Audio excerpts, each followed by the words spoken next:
औज़ुबिल्लाहिमिनश्शैतानिर्रजीम बिस्मिल्लाहिर्रहमानिर्रहीम। साहिब सदर, साहिब शाम, दीगर मेहमान इज़्ज़ाम, शोरा हज़रात, आप सबकी खिदमत में मेरा सलाम। कल से रात से मेरी तबीयत शदीद ख़राब है, लेकिन अब्दुर्रहमान साजिद के हुक्म के मुताबिक सुबह से हाजिर हूँ और प्रोग्राम के अख्ताम पे ही जाऊँगा।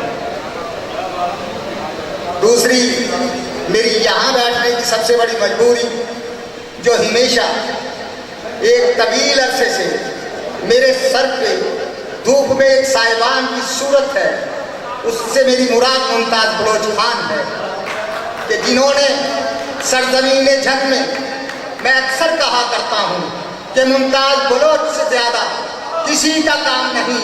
आज अगर ये महफिल मुझे इस अंदाज में नजर आ रही है तो इसके पीछे मुमताज़ बलोच का दिन लगे हैं, रात लगे हैं, खून लगा है, पसीना लगा है, माल लगा है।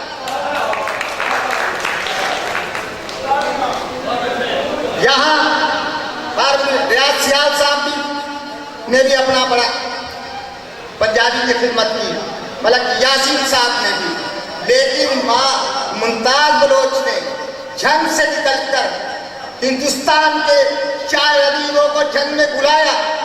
सुल्तानुल आरफीन के नाम पे 3 रोज़ा यहाँ कॉन्फ्रेंस की, बड़े सगीर के नाम पर शोरा इकराम, अदीब, शायर, नक्काब पाकिस्तान भर से जंग में तशरीफ लाए। उसका सेहरा अगर आप पंजाबी जंग में जिंदा है, आज पंजाबी का वजूद है, तो मुमताज़ बलोच का नाम है। मैं ये समझता हूँ इसी तरीके से एक तवील मुद्दत से मुमताज़ बलोच की सरबराही में हमने उर्दू पंजाबी को जमा करके मेरा कोई प्रोग्राम 50 साल में नहीं कोई दिखा सकता कि बड़े बड़े मुशायरे किए, उसमें उर्दू के साथ पंजाबी भी शामिल की, लेकिन जंग की सरजमीन पे कुछ ऐसे भी हमारे आसीन में साल मौजूद थे कि जिन्होंने मुझे पंजाबी का दुश्मन पंजाबी के लोगों के सामने रखते रहे।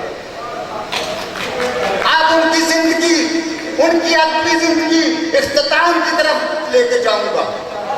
अब या वो अदब में जिंदा रहेंगे या मैं जिंदा रहूंगा। आखिर में 2 शेर दादा लिखे हैं। मेरा मुकद्दर देखना, मेरा नसीब देखना, मेरा मुकद्दर देखना, मेरा नसीब देखना, 4 सूए हजूम गम का मंजर देखना। एक उम्मत सैकड़ों फिरकों में बटकर रह गई, क्या कभी दरिया में गिरता समंदर देखना।